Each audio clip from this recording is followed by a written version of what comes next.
Good evening, everyone. Welcome to this third meeting to comment on the Gospel of John, the word of the disciple he loved. And let's begin right away.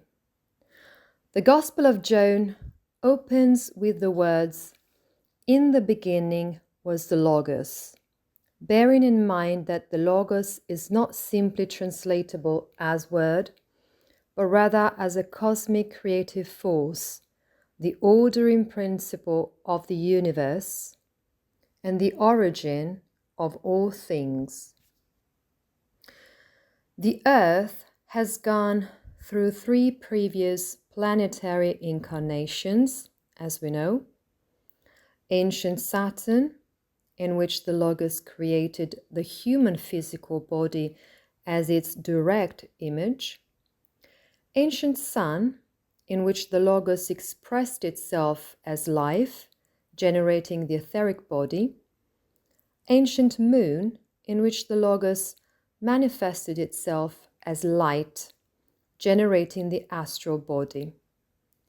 In each of these cosmic stages, man was progressively formed, seed after seed, so to speak, of the physical, etheric, and astral by higher entities, respectively the thrones, dominions, and virtues, and finally on earth by the Elohim, who gave the principle of the eye. When Earth manifests itself in its current planetary incarnation, the human eye is placed in the previously formed threefold body. This is a crucial moment. We can say that it is the central point of evolution, when man becomes self-conscious, capable of saying "I am," and thus of recognizing himself as an individual. So, earthly evolution can also be called the evolution of self-awareness, of the I am, and therefore the conquest of freedom and of self-consciousness. The threefold corporeality of the human being, physical, etheric, and astral, reflects 3 expressions of the Logos, which we can call the Word, always keeping in mind that it is meant in a cosmic sense, cosmic life, and cosmic light. And I am is the highest earthly manifestation of the Logos within man, in his inner being. It is no longer something that is generated from outside, i.e. physical, etheric, and astral body, but a divine spark that is ignited within. We can also say that the Logos expresses itself in word, life, light, I am.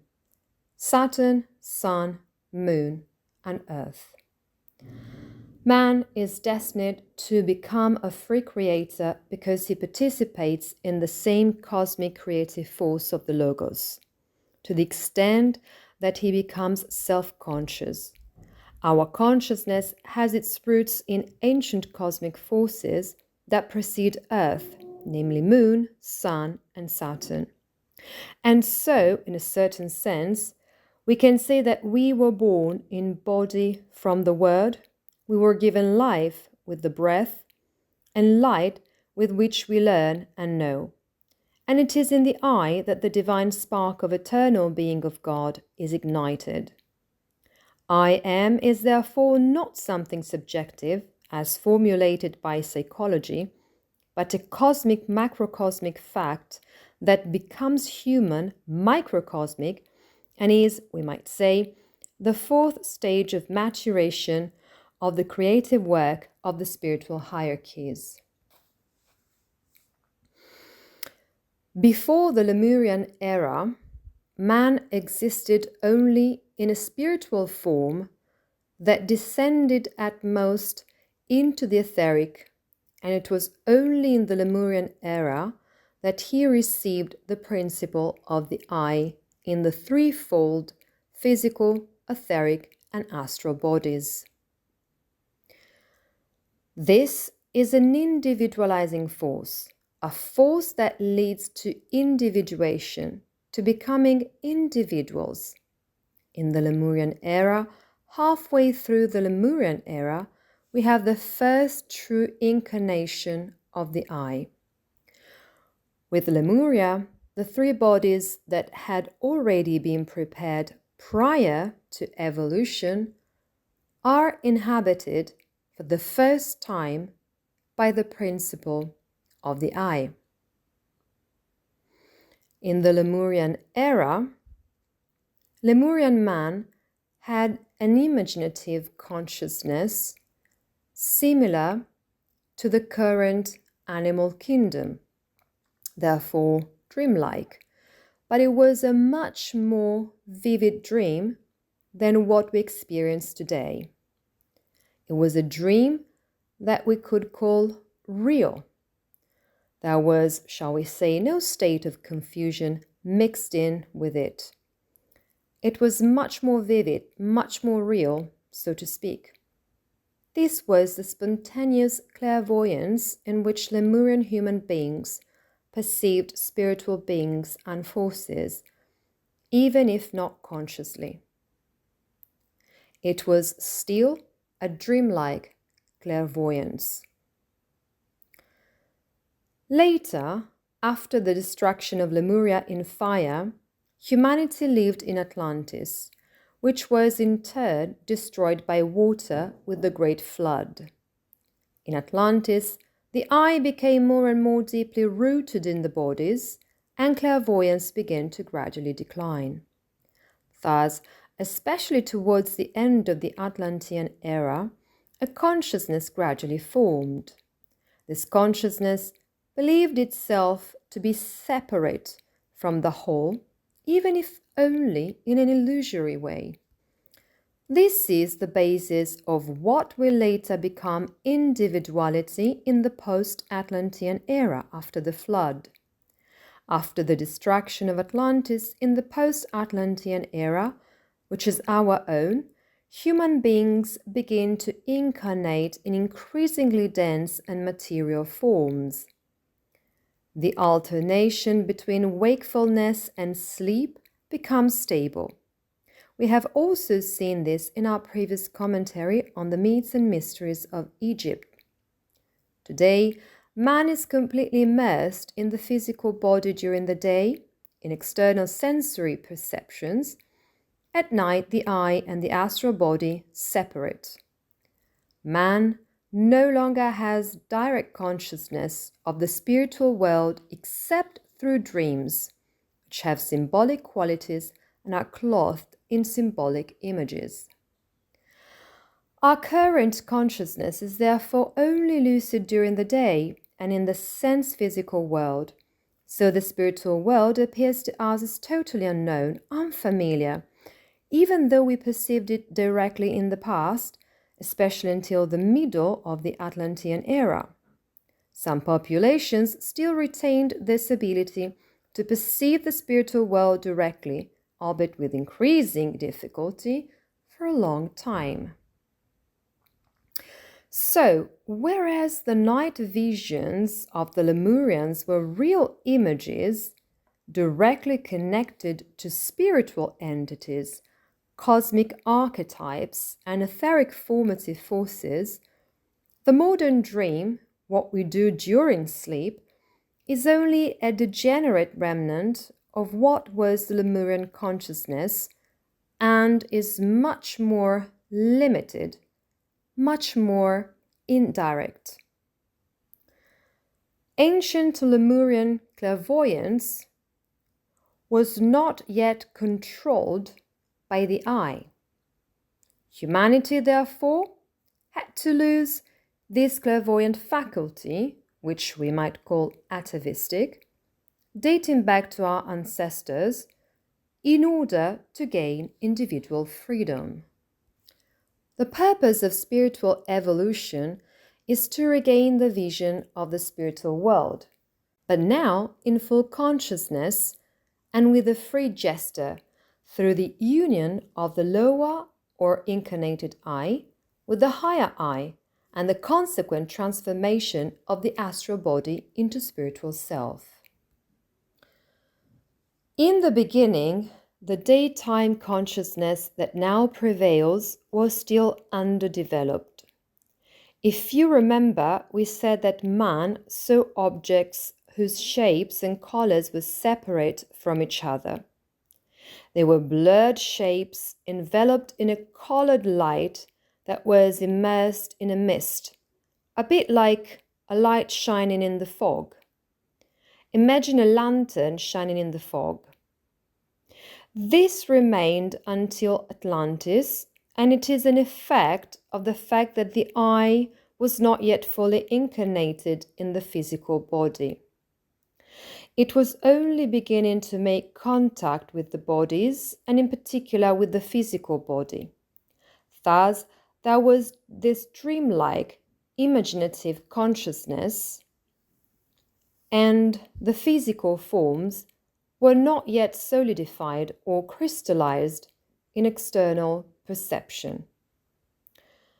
In that form of perception, we have an echo of what were and are spiritual imaginations that were previously perceived directly. For this reason, in ancient Lemurian Atlantean times, the boundary between inner and outer worlds, between the inner world of man, the soul, and the outer world, was fluid. This boundary was not defined. And during sleep, man did not fall into unconsciousness, as he does today, but instead perceived these luminous and moving images, that is, spiritual entities. So these visions, these supersensible images, were true soul spiritual perceptions. What happened was that a being, for example, a dangerous animal such as a lion, was not perceived directly. Rather, what was perceived was a living color form that represented danger itself. For example, with colors such as red and yellow, or red, yellow, and black and white, which are also the colors we find, for instance, in road signs. These perceptions were the spiritual reality that lay behind and still lies behind the forms, but which was perceived directly. This was a world we can call objective, and it was perceived as such and shared by all human beings, and was therefore a language of the soul made up of archetypal images. However, over time, as human beings immersed themselves more and more deeply in the physical body, daytime consciousness began to prevail. Daytime consciousness expanded while nighttime consciousness contracted, and as a result, the clairvoyance that appeared clearly during the night began to disappear. This direct perception, this spontaneous clairvoyance, became clouded and disappeared at the advantage, so to speak, of the growing ability of the eye to perceive the sense-physical world, and thus to gradually develop the intellect. So, as clairvoyance diminishes, the intellect increases. And as this direct spiritual perception diminishes, physical sensory perception prevails. This means that self-awareness, which is the ability to say to oneself, I am, is only possible if there is a separation from the spiritual world. Someone who were still immersed in the divine would say, God is, and I am in it. Only in the solitude of the earthly consciousness that we acquire in earthly evolution can a person say, I am. but this implies a fall into matter, and we can say the eclipse of direct spirit perception and clairvoyance. Therefore, self-awareness requires separation from the higher worlds, from the etheric, astral, spiritual, lower and higher worlds, in the same way, Steiner says, in which the flame requires to detach from the wood that generated it. Thus, there is ambivalence in evolution. On the one hand, man loses direct connection with the spiritual world and direct perception. But on the other hand, he gains freedom, the possibility of choice, the responsibility to choose an individual path of reunion with the spirit. The whole of evolution, therefore, is a sacrifice that is made starting from divine origin in order to gain freedom, so that we can choose to reconnect with the divine in full consciousness, in free will. The primordial human being was still an organ of the gods, into which the gods poured themselves. And man perceived that was what was poured into him by the gods, in the same way as our limbs do not have a will of their own. Therefore, we participated in the collective divine consciousness, and there was no separate self. This progressive evolution, though, leads humans through a stage in which they live in illusion, and the veil of Maya, the separation of illusion, is a closed curtain. This allows us to prepare for a conscious return to the higher worlds, thus effectively giving us a spiritual birth. In the past, man said, "God is, and I am in it." In the present, man says, "I am." And in the future, man will say, "I am in God, and God is in me," in freedom.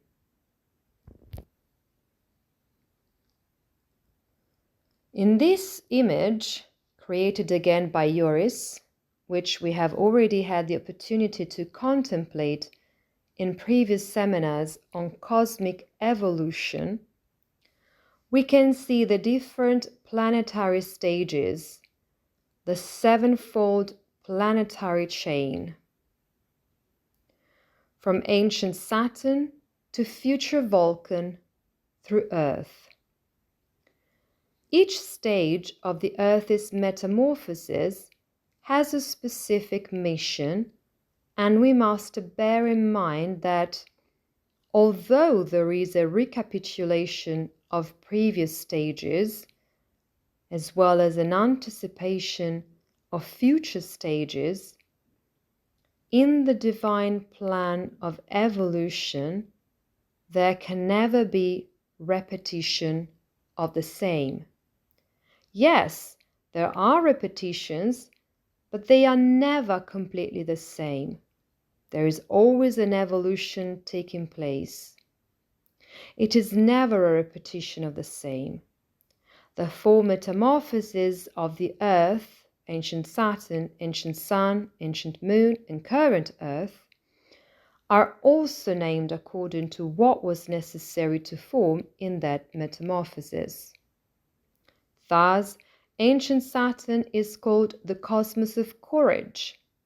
Ancient Sun is called the cosmos of strength or life. Ancient Moon, the cosmos of wisdom, and current Earth, the cosmos of love.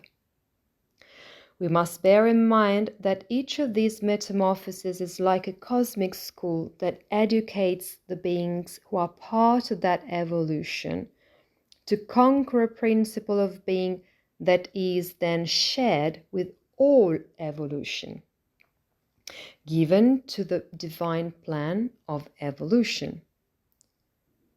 In particular, Earth is related to the mission of the moon, that is, to the cosmos of wisdom. Moon had the cosmic mission of developing wisdom as a spiritual substance imprinted in the forms of nature. Cosmic wisdom is not something that is theorized, so to speak. It is truly an ordering force that structures nature itself in its forms, animal, plant, and mineral forms, as well as in everything that constitutes these. Steiner gives an example that he often uses, the structure of the human femur, which is more perfect in its internal entablatures than any engineering work. It is light, resistant, and strong at the same time. We can say that this is proof of the fact that there is a cosmic intelligence at work in matter. We can say that there is the impression of a logos, of an intelligent creative force that has infused itself down to the depth of matter. We observe this cosmic intelligence of the divine mind throughout nature. Ancient moon has imbued all of creation with this cosmic wisdom that is visible everywhere in the forms of nature. And this is, in turn, the work of the hierarchies, which is also perceptible to the external senses. It is a legacy of the hierarchies and their work. Everything in the first half of the earth, called Mars, is in fact an image of all ancient evolution through ancient moon. Saturn, Sun, and Moon projected onto Earth Mars, the first half of Earth. During Earth Mercury, which begins after the mystery of Golgotha, this wisdom, which still belongs to the mission of ancient moon, can begin to transform and metamorphose into love, which is the mission of the earth. Earth's mission is to enable earthly beings to experience the element of love to the fullest. Cosmic love, which is Christ Himself. Love not only has as a human feeling, but as a spiritual force at work that arises in full consciousness in human beings and goes on to fill the entire evolving earthly existence. Initially, in the earlier eras of the earth, love appears in an automatic form, we might say. In the Lemurian era, love appears in a sensual, instinctive form. We could call it eros, which is linked to survival and procreation.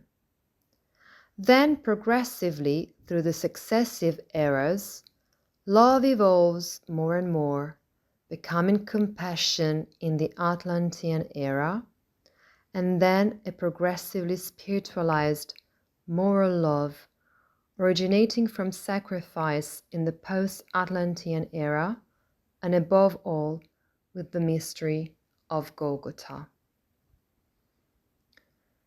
So, from the Atlantean era to the mystery of Golgotha, a love develops that from being erotic connected to survival and reproduction, gradually becomes compassion, love that participates in the pain of the other, in the emotions of the other, then gradually becomes love that we can call friendship, philia, that appears even before the mystery of Golgotha.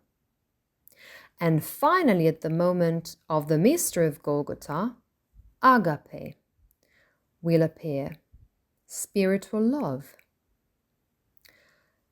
At the end of earthly evolution, everything must be understood, permeated, and transfigured in conscious love. Love will permeate the whole earth, just as today cosmic wisdom is present everywhere in the forms of nature, even visible, perceptible in the sense physical world. Lunar wisdom is infused by the spiritual hierarchies that have worked previously, ancient Saturn, ancient Sun, and ancient Moon in particular, and then projects itself into the first half of Earth.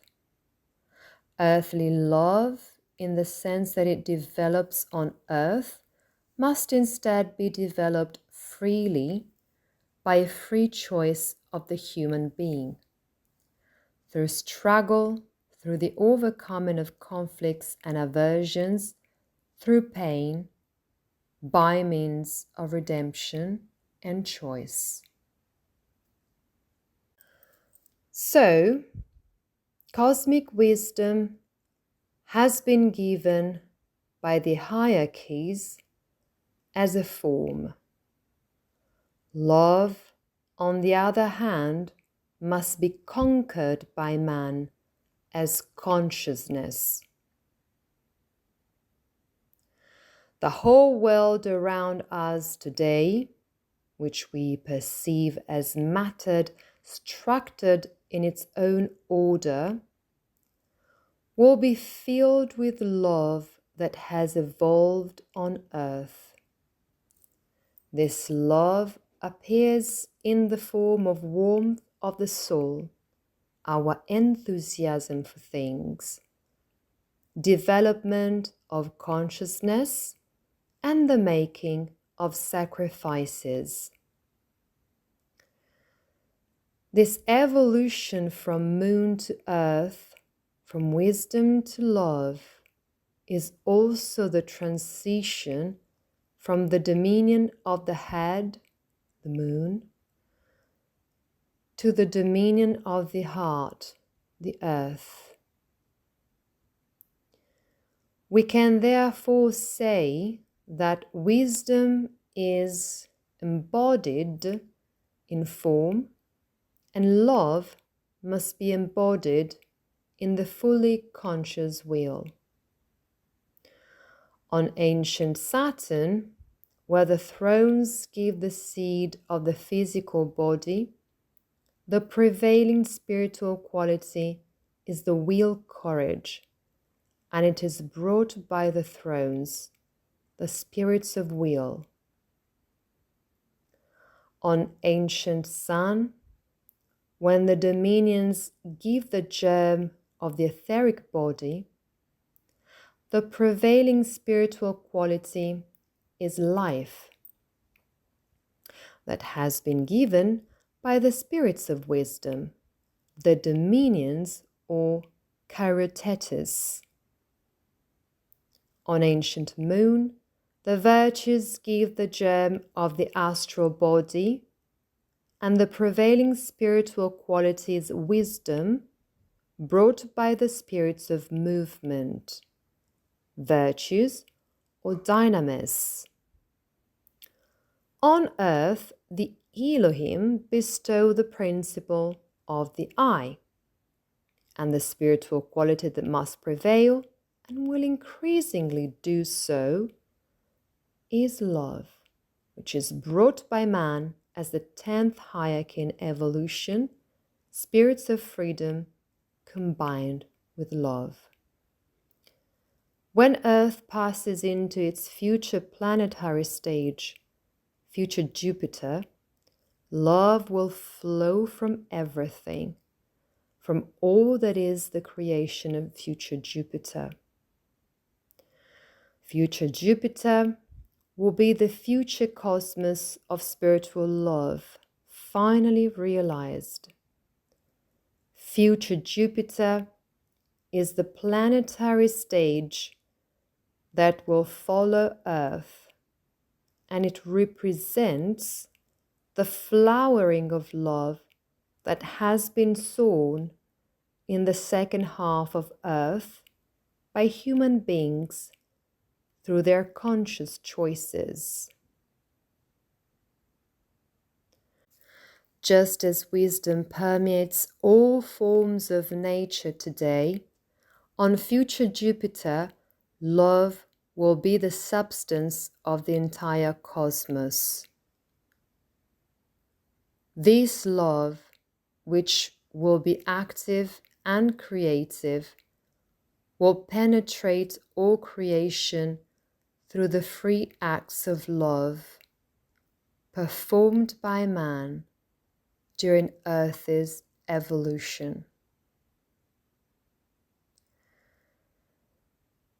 So love, that is the mission of Earth's evolution, is the human gift to the cosmos, to the entire divine plan of evolution, just as wisdom was the gift of the higher spiritual entities to Earth. Current materialism, the current materialistic scientific approach, does not believe that this cosmic wisdom exists. Only human intelligence does, which, according to current materialistic science, is a product, a secretion of our brain, and therefore a structure that is in fact material and is at best the product of nervous activity. In this sense, intelligence would be entirely subjective and fragmentary, because it does not belong to the totality of the cosmos, but only to individual human beings, and would have appeared only with the conscious thinking activity of man. Cosmic wisdom, on the other hand, is already inscribed in nature. It is pre-existing. Cosmic wisdom is an objective ordering force already at work in the primordial Saturn, Sun, and Moon, while individual human intelligence is a function that the I, which is still young, a principle precisely, and is linked to the current evolution. Cosmic wisdom is therefore not the fruit of human thought. It preexists human thought and constitutes the laws of nature as we know them, at all levels. We can mention mathematics, geometry, physics, chemistry, and biology, all the laws of nature. And it corresponds to the inner activity of the spiritual hierarchies that were already active and bringing this cosmic wisdom into being before man evolved self-consciousness. Therefore, when human beings invent, when they create something, they do not do so from nothing, but regain within their consciousness what had already been placed in creation by the creative deities, the creative spiritual hierarchies. Steiner gives an example to demonstrate the presence and existence of this cosmic wisdom that is present in all of nature. Today, we have abundant proof of this. There are also some scientists who are moving in this direction. But, as an example, let us observe animals. Many human inventions are nothing more than reinventions of what animals had already brought into being. For example, wasps produced paper thousands, tens of thousands of years before humans. This example, like many others, shows that animals do not invent technically as we do, but bring to realization a cosmic wisdom through their group soul. The group soul reflects this cosmic wisdom and brings it into existence through the bodies of animals, the life activity of the animals' bodies. The task of man on earth, on the other hand, in the cosmic school of earth, is not to copy nature, which has in fact already invented everything, but to consciously internalize the spiritual laws that are present on earth as cosmic wisdom, and to fill them with free love. Because, in fact, what man gives to earth is not wisdom, which already exists as cosmic wisdom, and can at most be brought to consciousness. It is the gift of love. Man cannot add anything to cosmic wisdom, but he can graft a new quality onto earth. All the wonders of technology are nothing more than a reproduction, a human adaptation of the cosmic wisdom that we find in animals, plants, and minerals. Man can bring love. And what is love? Love is wisdom reborn in the eye. So when wisdom passes through the eye, it comes out as a gift of love. Love is always born, and this is a heavy cross, literally, for the New Age movement. Love is always born from a suffering that is overcome and conquered in complete freedom. Love cannot be imposed. In order to evolve the love from wisdom, one must pass through temptation, error, and finally redemption. Only this love conquered in freedom has a cosmic value that will reach future Jupiter. From there, it will work in future Venus until future Vulcan, until the end of time. So, every true, that is, free, act of love is a sacrifice. Every gesture of care of the other, of our neighbor, understood in a broad sense, human, animal, plant, mineral, is a transformation of the selfishness that dwells within us. First and foremost, of the forces brought by the Luciferic spirits. Through this true humility of feelings and devotion, we allow selfishness to translate into love through sacrifice, and to leave an imprint on the world that remains over time, across generations. When this happens, these imprints that are left are already the spiritual substance of future Jupiter. Every time wisdom is transformed into love in the I, there we are already on future Jupiter. This true love, which is also much talked about and of which we still have a very personal and distorted idea, requires that the I be independent. Only those who are independent, detached from another being, can truly love them freely. So it is not symbiotic love that leads to future Jupiter, but it is a love that manifests itself in the space of the right distance in a relationship.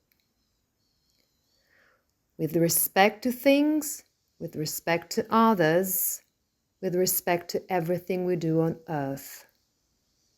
So the fundamental spiritual law regulating the metamorphosis of wisdom into love through the I is that love cannot be imposed or automatic, but only chosen freely. So the original unity with the divine is not in fact a chosen one. It is an unconscious communion, we can say. It is still a dependence on the divine. For this true love to exist, there must be separation, the right distance that is also needed in every relationship. There must therefore be an independent and free I, capable of giving itself freely.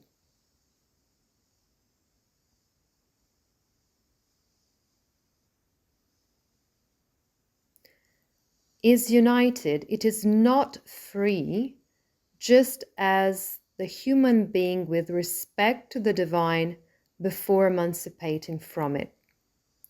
So the human I is the principle of cosmic love, which can become creative, moral, and spiritual only through the conquest of freedom. This human I, which gradually becomes self-aware, could not have been fully so from the beginning of earthly evolution. The previous stages had to be recapitulated in order to prepare it. If man had had a clear consciousness and a full perception of reality from the start, he would have remained too attached to the body, imprisoned in the sensory world. Love would never have been born, only selfish sensory reactions. This is still evident today when we are in a symbiotic relationship with others and with things. Everything becomes reactive. Love begins to sprout not in the conscious I, but in the dreaming soul, when we are still in the group soul. Thus, in the past eras, Lemuria and Atlantis, we have seen that man lived in a state of clairvoyance, similar to dreaming. In this state, he did not yet possess a fully awakened I. Rather, he was still open to the divine influences that were poured into him.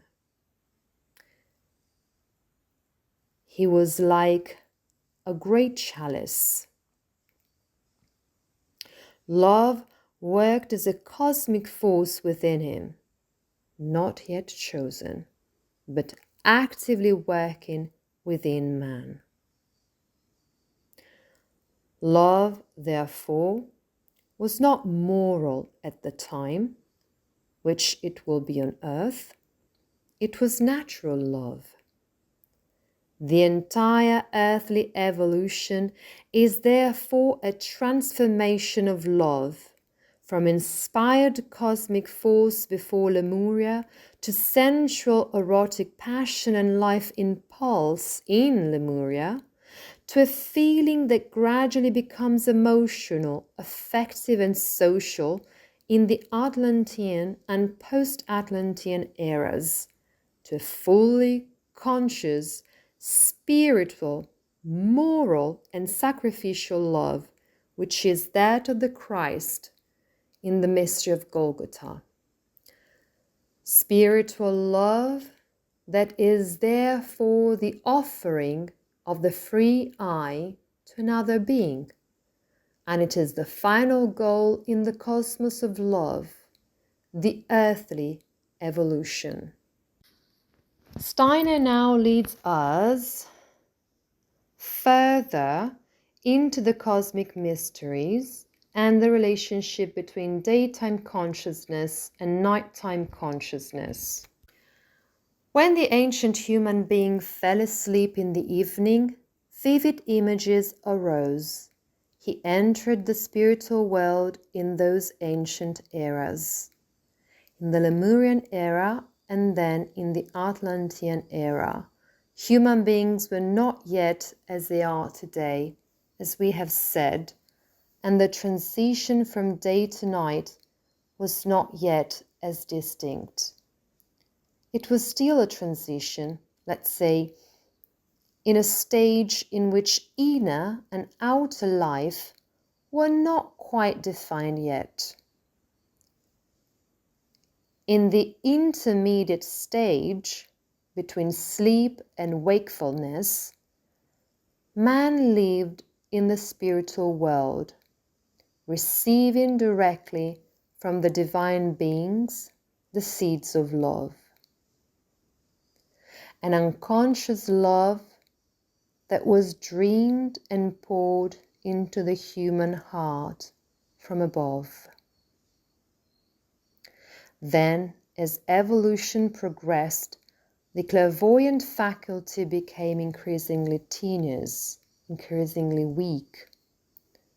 On the other hand, objects became increasingly delimited in form, and colors became as if they were attached to the form. Human evolution proceeded in the direction of lucid, individual, daytime consciousness. The sun was therefore no longer surrounded by what is known as the etheric halo of etheric forces. Forms become clear and defined with colors that adhere to them. Perception becomes increasingly externalized, and this process is necessary for freedom. Dreaming consciousness receives an infusion of natural love. Waking consciousness must generate conscious love, truly free love. Thus, we move from what is a nocturnal inspiration to a moral daytime creation. Everything that appears to clear daytime consciousness is an outward material manifestation of a spiritual reality.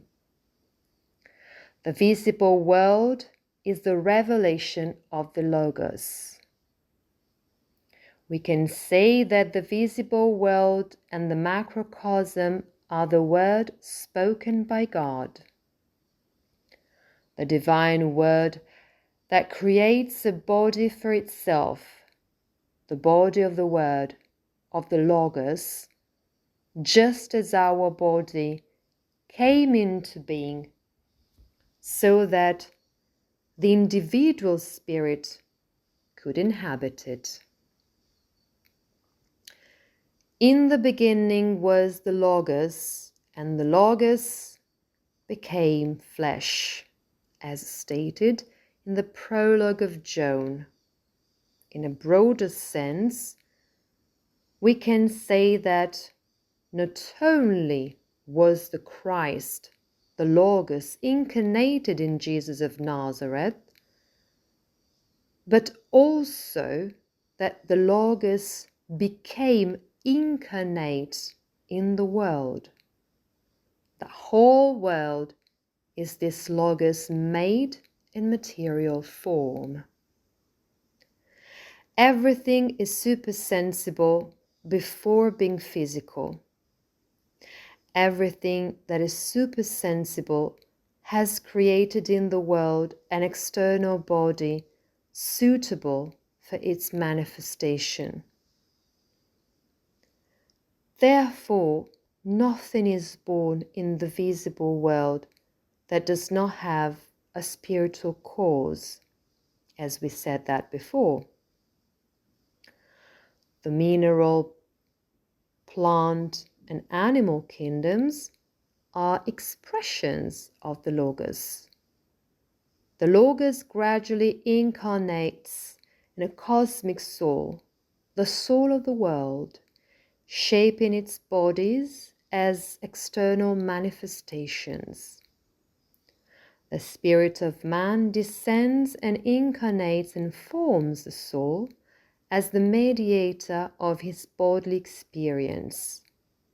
In the same way, Logos incarnates in the world and generates the soul of the world as its mediator of this incarnation.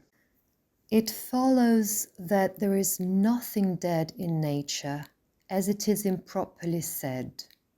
Even minerals are an expression, we can say, more frozen, of the Logos. Thus, the whole Logos is present in nature in the form of animals, plants, minerals, and in the entire cosmos, as well as in man. Man is where Logos becomes self-aware and can therefore refer through active knowledge to the natural kingdoms and the cosmos. Where does the Logos manifest itself in particular? In sunlight. We can say that the body of the Logos manifests itself in sunlight. The physical body of the Logos appears in the external light of the sun in its purest way. The light of the sun is the physical body of the Logos, just as the human body is the vehicle of the spirit. We can say that sunlight is the material revelation of divine love. Sunlight is the Logos made visible, divine, shining love. Just as man cannot be known without penetrating beyond its physical appearance, thus one cannot know the sun by merely looking at it in scientific, materialistic terms. With sunlight, the warm love of the divinity flows onto the earth. Steiner tells us this repeatedly. It is not just symbolic, it is an occult reality. The sun is the center of cosmic love, and what reaches earth are its rays. But these rays are not just photons, they are spiritual life that is continuously given by the sun. Therefore, we can say that plants grow not because they are illuminated. This is the most external aspect. They grow because they are loved. They are a vehicle of the Logos. And the same is true for animals and minerals as well as of human beings, in whom the Logos acquires self-awareness. We can say that the Logos is deeply comatose in minerals, in which it sleeps a very deep sleep. It begins to sleep a less deep sleep in plants. It dreams in animals, and finally it awakens in man. And man lives to welcome that love that radiates from the Logos, from the body of the Logos, from the sun, to return it in conscious form according to gratitude in moral actions. Therefore, man must first recognize with gratitude that this love is freely given by the Logos. Once it has recognized this, the human being becomes truly self-aware and capable, reciprocating the love received from the Son as body of the Logos. As stated in the prologue to the Gospel of John, in the 5th verse, it is said that the light shone in the darkness, but the darkness could not comprehend or welcome it. Why? If we think about it, at the beginning of earthly evolution, the light of the Logos was already present. We have said that it generated the physical body as its image, but until he received the eye, man could not understand it. His consciousness was still dull, twilight, shrouded in darkness. Only later, with the development of the individual eye and datum consciousness, could man recognize the sun as the bearer of divine love and love it freely as the spiritual child of the Logos. Human evolution goes, we might say, from passive reception of love in the night consciousness, as it was in the early stages of human evolution, to free conscious response that takes place in daytime consciousness, which can happen today. So behind what appears to be the veil of Maya lies a great mystery of the world. And Steiner reveals it to us here, preparing us by announcing this mystery that has not yet been unveiled. The great mystery of the sun, which is therefore not just a star in the physical sense, is not just a spiritual symbol of divinity, but it is the real manifestation of a divine entity. This is the point we can say that this is one of the central points of the esoteric Christology of anthroposophical spiritual science, namely the Christ as spirit of the Son. The Logos, the Word that was with God and that was God, to paraphrase the prologue of John, manifests itself today as Christ. So, Christ is not a historical or theological figure, but is the God of the Son. It is a cosmic, solar being who brought the Logos to earth through the mystery of Golgotha. And the Son is inhabited by higher beings who continue to radiate love. The Sun is therefore not a dead celestial body, a sphere of gas and heat. It is a living spiritual sphere inhabited by solar spirits, the Elohim, who radiate cosmic love and wisdom together with light. cosmic love and wisdom woven into the light of the sun. They act on humanity from outside because man is not yet able to generate this pure love within himself. The Elohim are entities of the hierarchies. They are spirits of form, also called exousiae, and they are the creators in Genesis. We owe to them the creation described in Genesis. When it is said, "In the beginning God created the heavens and the earth," we should actually say, "In the beginning Elohim created the heavens and the earth," or rather, the Elohim created the heavens and the earth.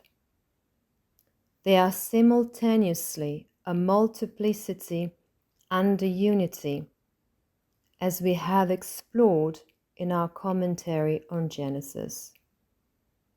So the spirits of form, the Elohim, shape sense-physical reality as a manifestation of the Logos. And Genesis is therefore a true transcription, we might say, of the Akashic records.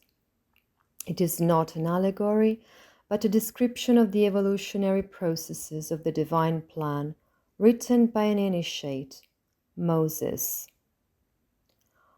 One of the seven Elohim, Jehovah or Yahweh, made a great sacrifice. It left its home on the sun and went to dwell on the moon. And here, as we see in this image, we touch one of the mysteries known in the Church of Joan.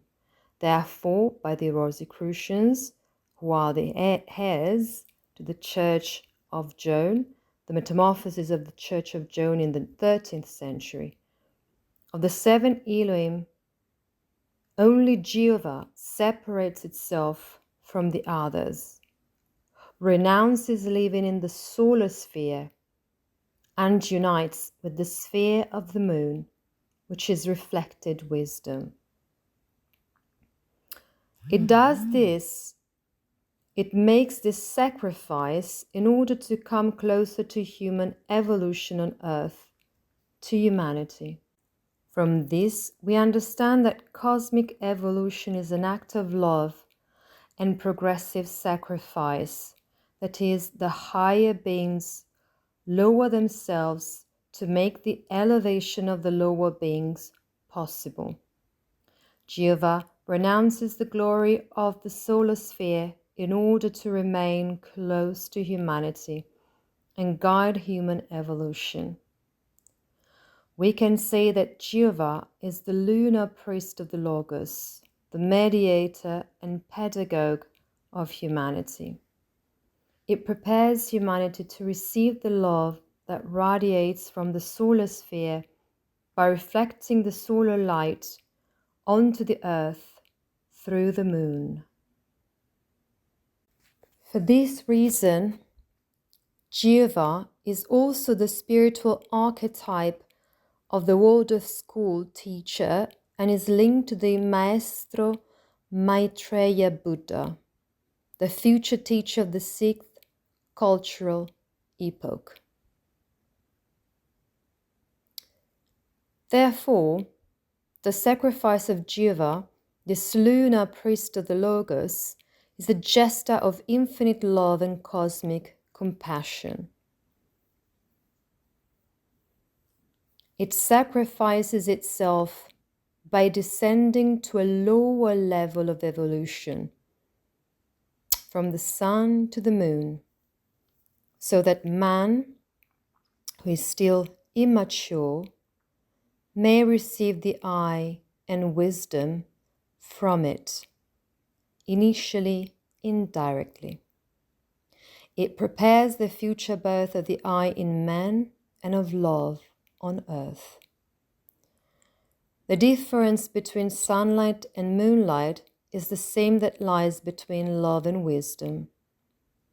The light of the sun is creative love, the Elohim. The light of the moon, which is reflected, is formative, bringing wisdom that prepares the eye so that it can become fully conscious of itself and transform wisdom into love. It prepares it to welcome the love that pours forth from the solar sphere and make it its own. Jehovah works from the reflection, preparing the way, and so, as we have said, this great cosmic pedagogue forms a bridge between the Elohim and man. Jehovah then prepares the ground in which the human eye can truly mature, and only then can the Christ as Logos incarnate directly in the earthly sphere. First, through the incarnation of Jesus of Nazareth, then through the mystery of Golgotha on earth. From here, earth can become the cosmos of love, or wisdom can begin to transform into love. The night where actual learning takes place and everything that has been learned is woven into the etheric body. The night belongs to the moon, to this great pedagogue, Jehovah. And Jehovah, in an occult sense, is therefore called the ruler of the night. Ancient humanity that was not yet fully awake in the physical world, in physical perceptions, lived in this fluid relationship with the spiritual world during sleep. During sleep, when the eye and the astral body separate from the physical etheric body, in this state in which the solar logos cannot yet act directly, because consciousness is not yet ready to receive love directly from the sunlight, Jehovah acts from the moon, reflecting the love radiated by the sixth Elohim through the light of the sun without blinding man. Jehovah mediates between the Elohim and man.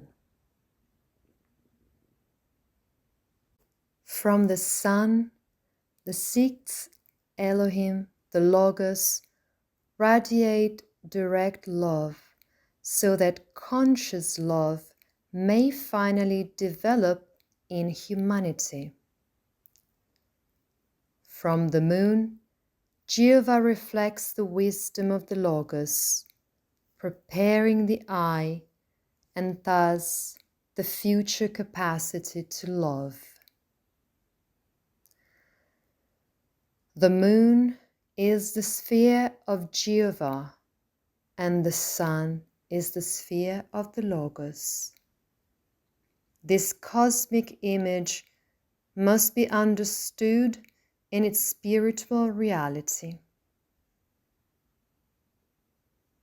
The moon reflects, that is, it adapts the solar forces to the inner weakness of man, who is still in formation. Jehovah acts as a mediator, remaining closer to humanity, while the other Elohim operates at this higher solar stage. There are therefore two states of consciousness corresponding to two types of revelation. Daytime revelation, in which man is conscious and awake in the physical world. The sun radiates its love, initially not perceived, and man perceives only the material manifestation of light.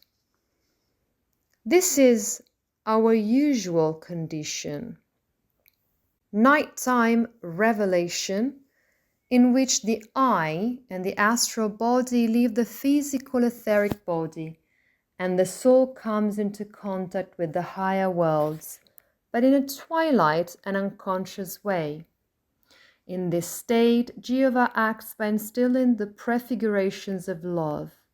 Jehovah therefore cultivates love within man's nighttime consciousness in a nocturnal revelation unbeknownst to man. Love cannot be imposed from outside, as we have said. The human soul must be slowly prepared to welcome it freely into the full consciousness of the I. Jehovah, we might say, cares for the child soul of humanity's cosmic pedagogue, as lunar priest of the Logos, so that one day humanity may freely recognize the Logos. During the day, man is immersed in the light of the Logos, but does not yet recognize it.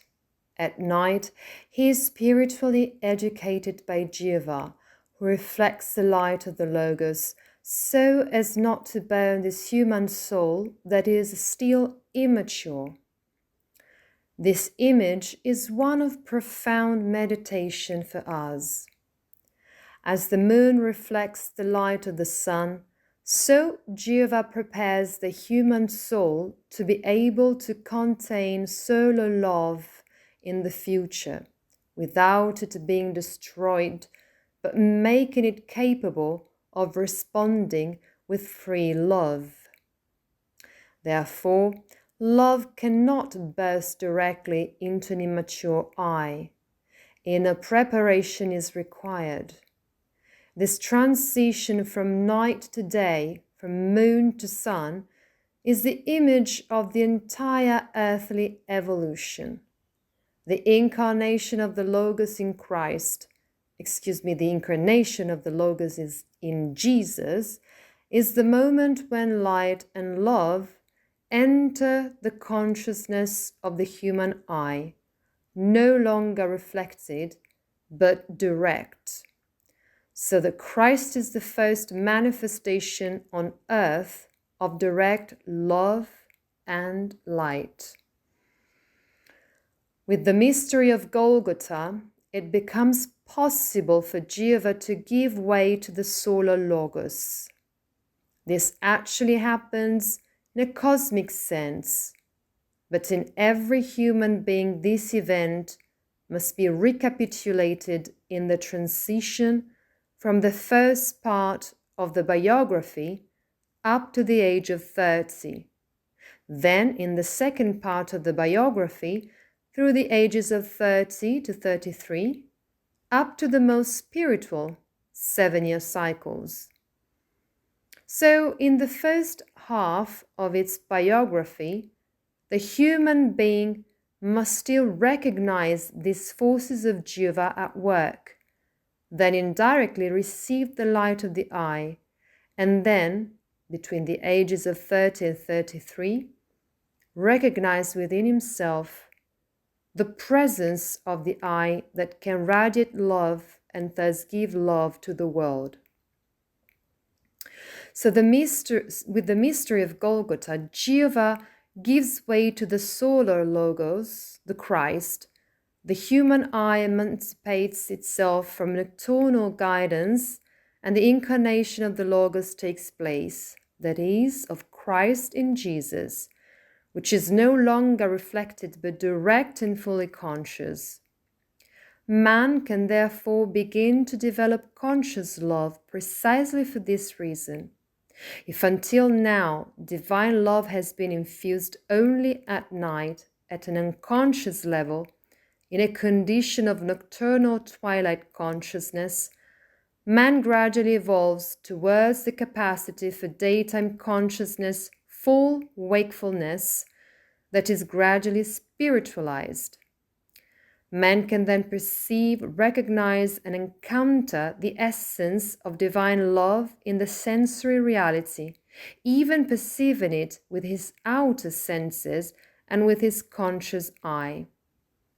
For all this to be possible, this fundamental change was necessary, that the Logos became flesh. The historical event of Christ Jesus is precisely the visible, physical manifestation of the Logos, the force of divine love incarnated in a human body. Therefore, this body of flesh is not a mere appearance, but the real incarnation of the sixth Elohim, that is, of the divine forces of soul or love. The encounter with the physical Christ allows man to have a teacher, a guide perceptible to the senses and then in the eye, capable of opening consciousness to divine love. There is therefore a difference between esoteric Christianity and Gnosticism, which we mentioned earlier. In early Gnosticism, which still drew on the forces of the sentient soul and the ancient mysteries, interpreting the new mysteries of the Christ in the light of the ancient mysteries, Christ was seen only as an invisible spiritual reality, not fully incarnate in the flesh of Jesus of Nazareth, whereas esoteric Christianity, which corresponds to what is stated in the Gospel of John, the full incarnation of the Logos in the human body of Jesus of Nazareth, is emphasized. This is precisely the fundamental principle brought by the Rosicrucians, the Church of John. This means that the Christ is a real and tangible presence in the physical world and not just an abstract spiritual entity. A new era is thus inaugurated for the evolution of humanity, where the human eye can develop in the consciousness of love, this true free love, learning to love freely. The Christ is therefore the bridge between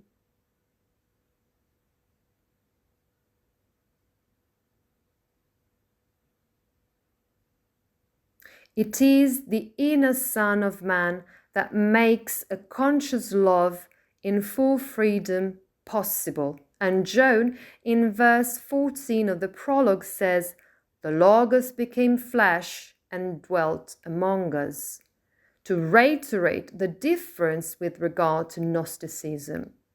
The incarnation is therefore a real and historical event that allows for this evolution and conscious transformation of man, and the earth is the place to develop more and more the consciousness of the I.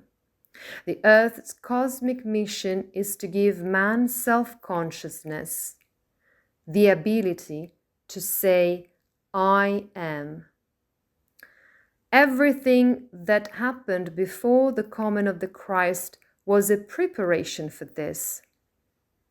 The Christ gives the cosmic impulse that allows the human being to become a free and self-aware being and to affirm its own individuality. This also generates a polarity, the maximum difference between the Old Testament and the New Testament. In the time of the Old Testament, man had a more collective consciousness. He lived in the soul of the group. He did not feel the I as mine, individual, separate and distinct, but was part of the identity of the people, of the lineage, for example, the I of Ibrahim. This bond with the group soul gave a sense of belonging and identity. The group prevailed over the awareness of an individual I. The individual I did not yet exist. It identified with the ancestors. Therefore, With the coming of the Christ, the transition to the New Testament, we can say that Christianity is the religion of the individual I, while what existed before was the religion of the group soul. With the coming of the Christ, the possibility of a direct, free and individual experience of the I opens up.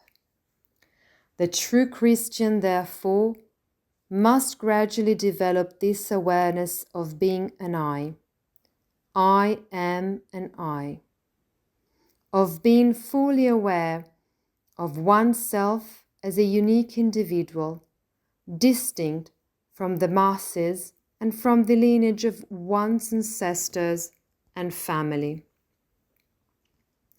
This experience is a real evolutionary leap, the birth of an individual consciousness that will gradually become fully developed and free from collective dependencies. So clearly, in the family based on consanguinity, we try to identify with our blood ancestry. Roles are also established on the basis of the function we have in relation to a group soul. In the spiritual family, on the other hand, each individual is aware of being such and therefore, together with others, brings into being a co-creation because each can make their own free contribution. Not because they have to do it, not because they belong to an unconscious group soul, but rather because of a fully conscious group soul, made up of the co-creation of individuals who come together around a spiritual ideal.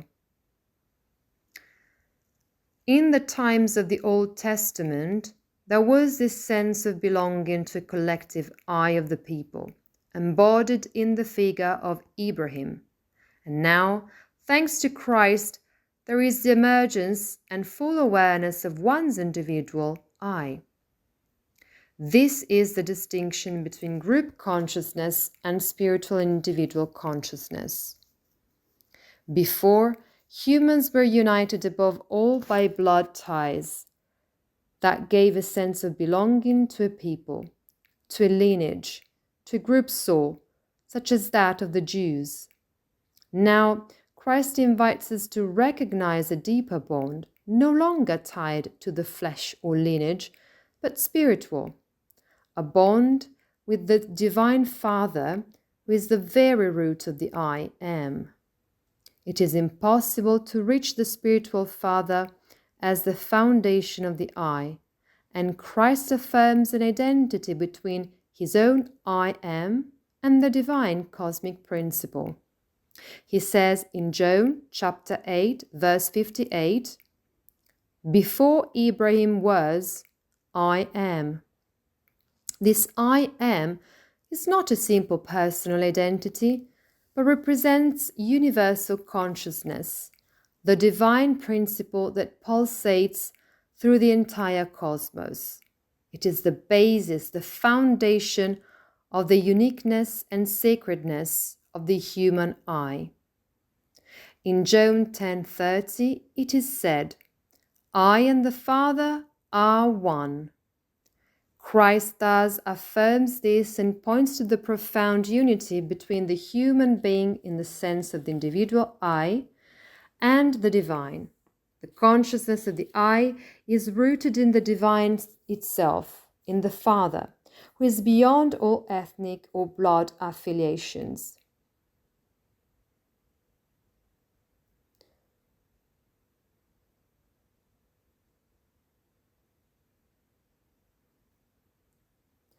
The Christ particularly struck, and that is allowed them to recognize him, and the name I am became for them the very symbol of individual, full, free, and divine consciousness.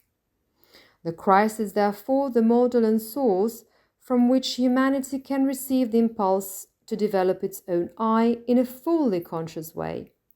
Christ Jesus is not merely a historical figure, He is the incarnate principle of I am, that is, of full individual consciousness united with the divine. Through him, the humanity being is called to free itself from the limitations of its carnal and collective identity in order to rise to a cosmic and spiritual consciousness, in which the individual I recognizes itself as part of a universal divine principle. Therefore, this is not an individual affirmation of Jesus of Nazareth as a teacher, so to speak, but a revelation. I am is the cosmic life force, the light that comes from the Logos, from the divine principle that permeates all cosmos and manifests itself in human consciousness.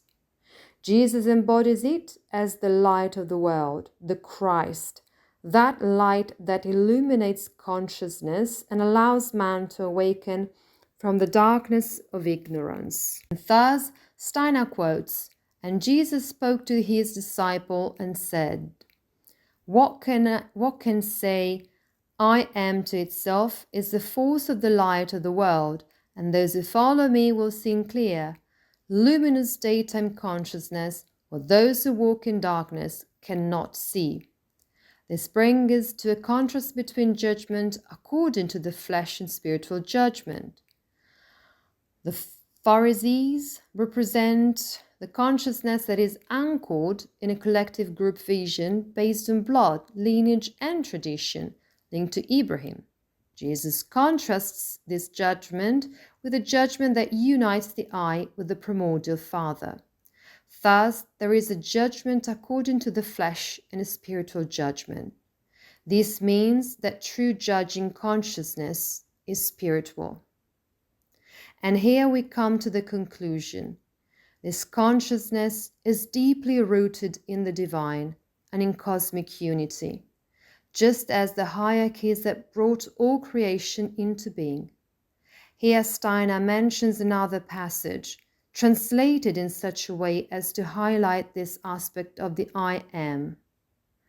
Jesus replied, "If you speak of the I in the sense in which I speak of it, the testimony is true, because I know that the I comes from the Father, from the primordial foundation common to the whole cosmos, and I also know where it goes." Chapter 8, verse 14. An important passage follows, verse 15, that Steiner says can be translated in a sense that anthroposophical spiritual science allows us to grasp today. "You judge everything according to the flesh, but I do not judge anything that is in the flesh. And if I judge, my judgment is true. For then the I does not stand alone, but is connected to the Father from whom it comes." The Father that Jesus refers to is not only the historical forefather Abraham, but the universal primordial foundation from which the I descends and to which it is connected.